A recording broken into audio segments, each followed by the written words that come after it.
muito bem-vindo ao canal de Estudante de Áudio. O meu nome, para aqueles que estão entrando aqui nesse canal pela primeira vez, é Jorge Esteves, estudante de áudio e produtor musical há 32 anos, e a finalidade desse canal é compartilhar a experiência que eu acumulei com áudio durante esses anos, como uma forma de ajudar a todos os estudantes de áudio. E o estudo de hoje é a pedido, como todos os estudos que contém aqui no canal, pois esse canal pertence a você. É vocês que decidem o que nós vamos estudar. E hoje, devido a muitos e-mails, estudaremos sobre a equalização consciente da flauta. E como sempre, antes de entrarmos no assunto em foco, nós temos que tomar conhecimento sobre o instrumento, porque assim a edição será mais fácil. A gente conhecendo o instrumento, a edição é mais simples. A flauta é um instrumento, senhores, da categoria, de sopro. O seu corpo é construído sobre madeira ou metal, num formato assim, de um tubo oco com orifícios, onde o instrumentista, que é conhecido também como flautista, a pessoa que toca esse instrumento, ao soprar esse tubo, o fluxo de ar emite o som. E esse instrumento é um dos primeiros instrumentos construído, onde existem relatos históricos que o seu surgimento é um dos primeiros, há muitos anos, há anos e milhões de anos atrás, na Europa. O que faz com que a flauta se destaca dentro dos instrumentos de sopro é porque ela possui um timbre muito doce. O som fundamental da flauta é o dó, e sua extensão é de 3 oitavas, graças à oitava e dupla oitava que o instrumento possui. E pode também, dependendo do seu tipo, ser afinada em Fá. A flauta ela possui, senhores, muita variedade com relação ao timbre. Ela pode ser soprano, que é a mais conhecida, porque ela emite o som agudo, sopranino, com som agudíssimo, alto ou contralto, com som agudo e médio, tenor, com som médio e grave, baixo, com som grave, e contrabaixo, com som gravíssimos. Quanto à sua natureza de constituição, elas podem ser a flauta transversal, que é executada na posição horizontal, com sopro lateral, que pode ser construída de madeira ou metal, e ela é muito usada, que o senhor vê por aí, nas grandes orquestras. E temos também a vertical. Ela é soprada pela extremidade superior, que é a mais vista aí na mão das pessoas. Mas quanto à sua categoria, senhores, eu não vou entrar no mérito, porque o foco desse estudo não é a constituição do instrumento, mas sim a sua edição. Mas antes de entrarmos assim na edição, eu quero deixar uma ressalva sobre a gravação desse instrumento, porque é muito importante eu dar essa dica aqui, porque aqui é um canal de estudo, então não vou entrar na edição. Vou falar um pouco sobre gravação, porque se houver erro nessa gravação, lá na frente vai se tornar impossível a sua edição. Senhores, a gravação da flauta, apesar de parecer ser um instrumento muito simples, ela é muito complexa por causa dos fatores envolvidos no processo de gravação. E esses fatores interferem diretamente na qualidade do timbre e do som final da gravação da flauta. E o que envolve nisso é o equipamento utilizado, principalmente os microfones, e a coisa crucial é a acústica da sala, porque a característica acústica desse instrumento requer técnicas de gravação, ao qual requer um cuidado todo especial com relação a isso, a essa acústica, porque senão os senhores vão deteriorar o timbre real do instrumento. Então vamos falar da acústica da sala básica. Eu não vou aqui ensinar como gravar, mas esse básico já vai dar aos senhores um direcionamento, vai dar aos senhores uma base como proceder. Se os senhores têm uma acústica da sala com pouca reverberação, é essencial que os senhores usem um tipo de microfone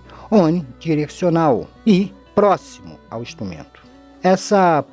O posicionamento desse microfone é aquele próximo ao bocal, apontado de baixo para cima, na direção do orifício da embocadura.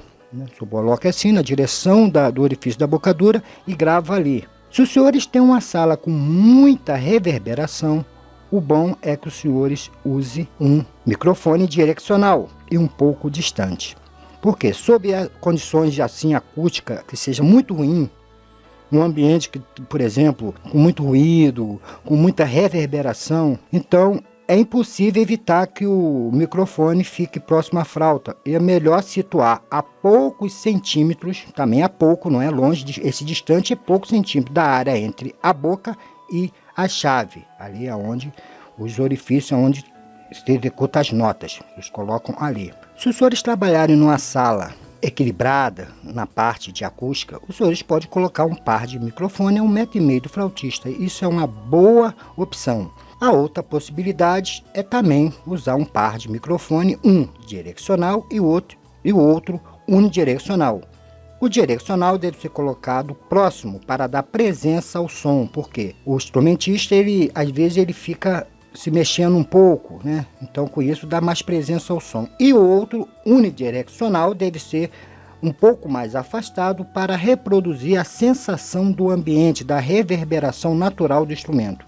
E na edição, lógico, o técnico vai fazer cuidadosamente o equilíbrio entre esses dois sinais para que a qualidade do som da flauta seja aquela que foi ali da fonte, seja natural. E às vezes os senhores também podem fazer mudança de posição até ver, porque dependendo da demanda, dependendo de como o instrumentista toca, se se mexe muito, os senhores coloquem, vai procurando uma posição que seja melhor.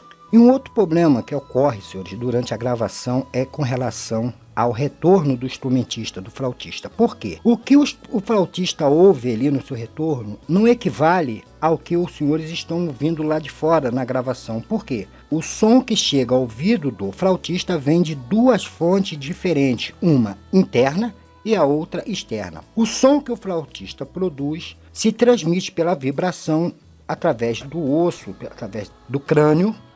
Ela ressoa, chegando ao ouvido pelo lado interno da cabeça. Então esse som se transmite através dos próprios ossos da cabeça do crânio. Apenas a pessoa que está emitindo esse som pode ouvir essa qualidade sonora, que está repleta de ruído. Tem a garganta, tem a língua batendo, tem um ar que circula pela própria salivação e ele recebe também pelo fone, a outra parte.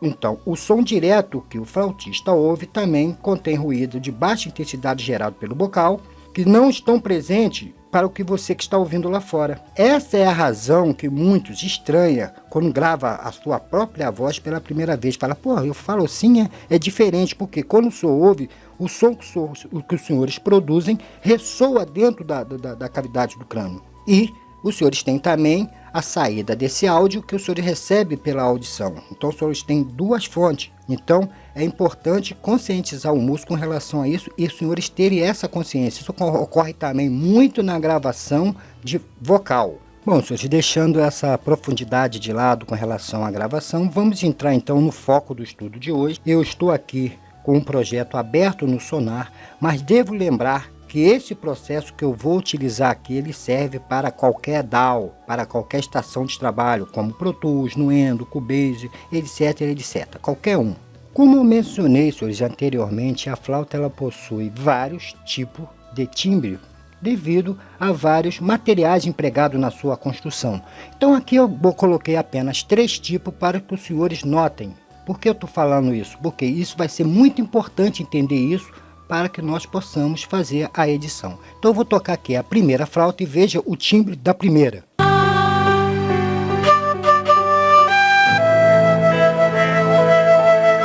Vamos à segunda.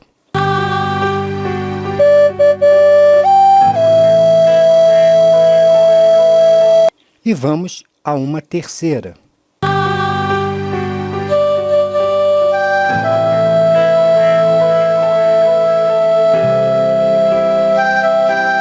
Então, senhores, devido a essa variedade e diversidade de timbre, a frequência fundamental da flauta se estende de 247 a 2.349 kHz, abrangendo-se um pouco mais de 4/8. Então, esse fato demonstra que nós não podemos ter uma base tônica. A tônica é X, não. Devido a isso, por essa razão, devemos usar um analisador. O uso do analisador é crucial para a edição da nossa flauta. Então, para agilizar, eu já coloquei aqui um analisador. Os senhores vão colocar aí o analisador de sua preferência. Vamos tocar essa primeira flauta e vamos ver como está se comportando ela.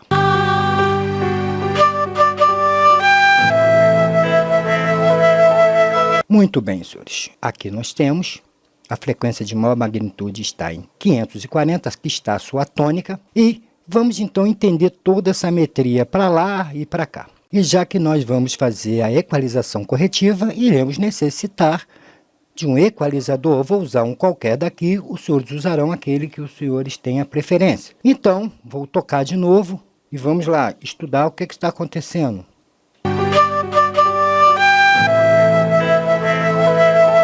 Os senhores notem que aqui ele tem um grave devido à ressonância. Então, aqui essa área é uma área que contém o bumbo, contém o contrabaixo, e isso aqui vai só sujar o nosso instrumento lá.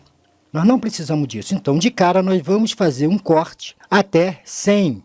No caso dessa flauta, nós podemos chegar até 125. Ó. E notem que não perdeu nada. Eu vou botar aqui, ó, com bypass. Não perdeu nada. Nós jogamos fora apenas lixo que estava aqui acumulado. Eu limpei aqui o analisador e vamos ouvir novamente.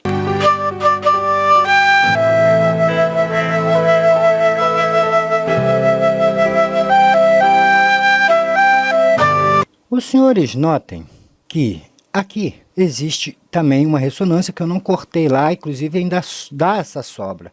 Então, é ideal que entre o espaço de 150 a 400 Hz, a gente faça uma atenuação. Por quê? Aí nós vamos abrir um espaço para o vocal.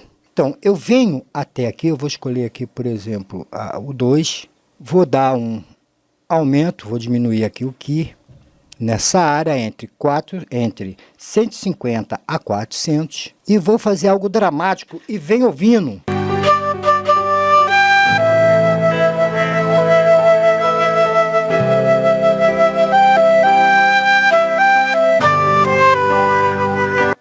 Pronto, senhores, olha lá, como já atenuei bastante. Com essa atenuação nessa área, eu estou abrindo espaço para a voz. E veja que a tônica, olha aqui, ó, ela continua intacta. Eu não estou mexendo na tônica nem no timbre do instrumento, estou limpando. Ouvindo novamente. Bypass. Com a edição.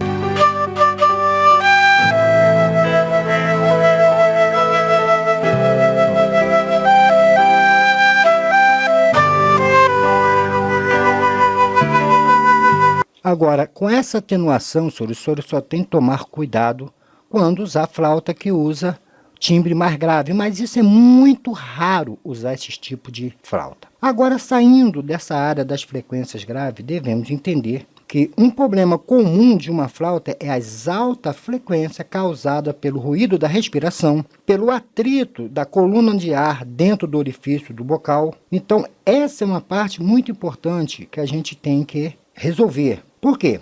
O tubo da flauta ela é aberta dos dois lados, embocadura e o orifício no tubo. Isso ao contrário do demais instrumento de sopro. E isso vai significar o quê, senhores? Que o som produzido no instrumento se irradia sempre, no mínimo, em duas direções. Uma fixa, para a abertura do bocal, e a outra móvel, que é o orifício do tubo. Então, senhores, eu disse isso porque, com essa consideração desse problema, o som da flauta pode atingir frequência acima de 8.000 Hz. Isso, lógico, vai depender da intensidade empregada pelo flautista e da irradiação de algumas notas agudas, por causa do uso, né, do dedilhado. Então, uma área que nós temos que tomar muito cuidado é entre 3 e 8 kHz. O que eu quero dizer, senhores, que vai se beneficiar se nós dermos uma acentuação nesse ponto, entre 3 e 8 kHz. Por quê?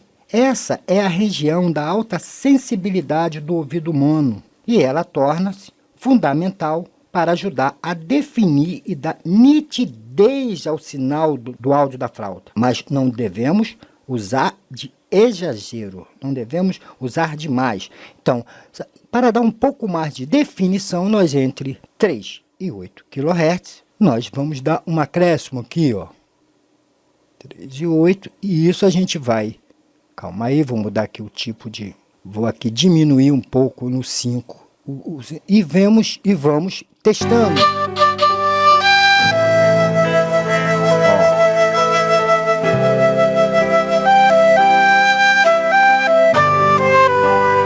100. Agora com.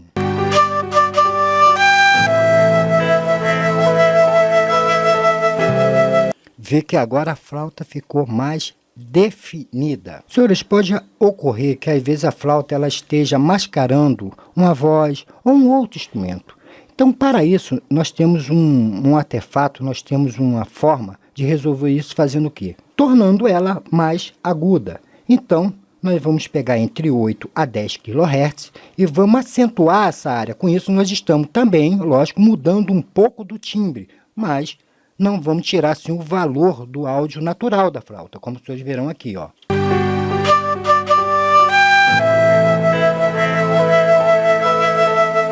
Notem que agora ela ficou mais aguda. E com isso nós tiramos ela, às vezes, de uma área de um instrumento como o vocal, que ela esteja ali competindo e atrapalhando, tornando ela mais aguda. A outra parte, senhores, que nós temos que preocupar para finalizar essa edição é com os ruídos, porque nós sabemos que a flauta tem alguns ruídos indesejáveis devido a todo o processo de execução dela.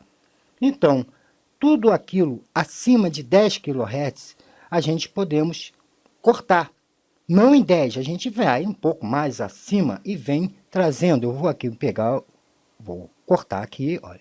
Já está em 13, eu vou aumentar e vem trazendo, ó.